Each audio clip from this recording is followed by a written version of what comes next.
What's going on, everyone? Togavor here, and today I'm bringing you guys a new series to the channel. Breaking Draft League Conventional Wisdom. So, draft format has gotten to be a bigger thing, and it's developed its own community, and its own kind of circle, of which I am a part of, though, albeit a small part of it, definitely. But there's a lot of things that I think have just kind of been accepted by a majority of the community, or things that the majority of the community thinks. One of them, for instance, could be that Draft Rig is objectively a bad Pokemon in draft format. Obviously, people are going to disagree with that, just like people disagree with everything that's said on the internet. But I think the majority of people would agree that it's true, and I myself would follow that conventional wisdom. I don't recommend drafting Giraffe Rig. However, there's a lot of things that I think have just kind of been accepted by people, or opinions about certain Pokemon, or different ways of working in draft formats that people just kind of generally think of, and I find myself oftentimes disagreeing with that, and just kind of the lack of questioning that happens. So this is not a series trying to call people out. It's just trying to bring up a discussion about these different Pokemon, and it's something that I thought would be really fun to do. So, anyways, this week I am going to be getting into Mew. I feel that Mew is a pretty controversial Pokemon in draft format. I myself am not a big fan of Mew in draft format. This is not to say... See, this is something that... I know it's not conventional wisdom, it's just my opinion. I'm not saying it's not even good at all. I'm not saying people shouldn't draft it. It's just not a Pokemon that I would use one of my first few picks on, because it's not the kind of Pokemon that I enjoy using. Not that it's not good enough to be drafted there. But anyways, getting that out of the way. I feel like that there is a perception of Mew that because it learns, every single TM in the game and has perfectly balanced stats, so it can essentially, and does essentially, have the ability to do anything you want it to any given week in draft format, which is why it's a scary mon to prep for, or often cases just resorts to people not planning for it, because what are you supposed to plan for? But a lot of people seem to think, like, on specific teams in general, I think this is kind of starting to change because I think of the conventional wisdom. But a lot of times, especially early on in the development of draft format, Mew was often forced into being a defogger or support Pokemon most weeks, and for people's teams. Basically, like, one example is, I think it was GBA Season 4. A-Drive had Mew on his team, and it was his only defogger, if I remember correctly. I believe he also had a Mega Sableye, which prevented them, but it was his only defogger, and he had Pokemon like Volcarona. And a lot of people, I think, would see that as kind of being a bad thing, but here's the way I look at it.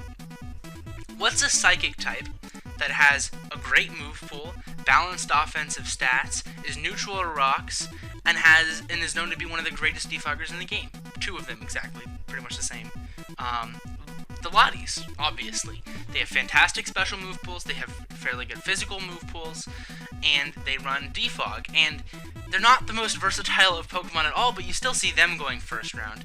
But when they're locked into a defogger role on a team, it's accepted.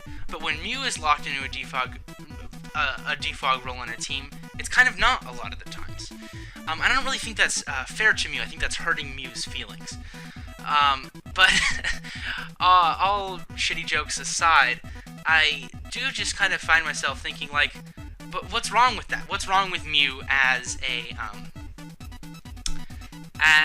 just having to be a defogger, because that's the way you drafted it, and that's one of the good things about Mew. It can plug and play any role you need it to be consistently, and if you don't bring Volcarona, then you don't need to bring defog Mew. So I don't really think it prevents you from preparing.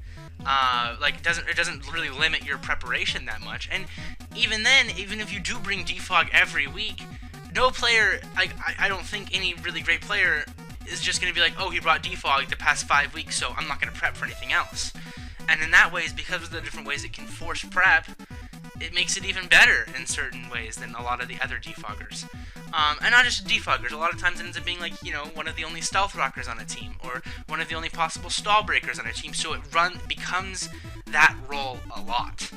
And I think that beyond Mew, there's this general perception that the Pokemon that you draft, you need to be more creative with them. They can't always fall into the same role. And while I do agree with that to some extent, that like if you bring the same team every week, you're not going to win games. But I feel like a lot of times that's just not necessarily the case. I think that if your team needs one Pokemon to do the same thing every single week, but it's absolutely essential to your team's success, then that's okay, because you can run different ways of getting in your Mew to defog, and it can just be a really good defogger, really good hazard removal options that aren't the most versatile of things, go early on anyway. And so I just think that drafting Mew to be your defogger, to be your main option of hazard removal, I just don't think that's a bad thing at all. I think it's pretty good. And maybe, you know, maybe this, maybe I'm wrong about the conventional wisdom, maybe this isn't, but maybe this is just a discussion about Mew. But, this is pretty short, but that's just kind of wanted to get out there. But I do want to continue this. I want to talk about other things in draft format. The other episodes will probably be a little bit longer. I will probably be bringing on some friends of mine, whether they're from the NPL or PPL or whoever wants to come along with me. But anyways, if you have any suggestions regarding things that you want me to talk about, leave them in the comments, please. And that's pretty much it. So if you enjoyed, you know, leave a comment. If you didn't enjoy, leave a comment telling me how wrong I am. I'm totally happy to have any amount of discussion with any of you about these sort of topics. But anyways, I'm Togavor, you're yourself. I hope you enjoyed. If you did, leave a like, comment, and subscribe, and I'll see you guys next time. Peace!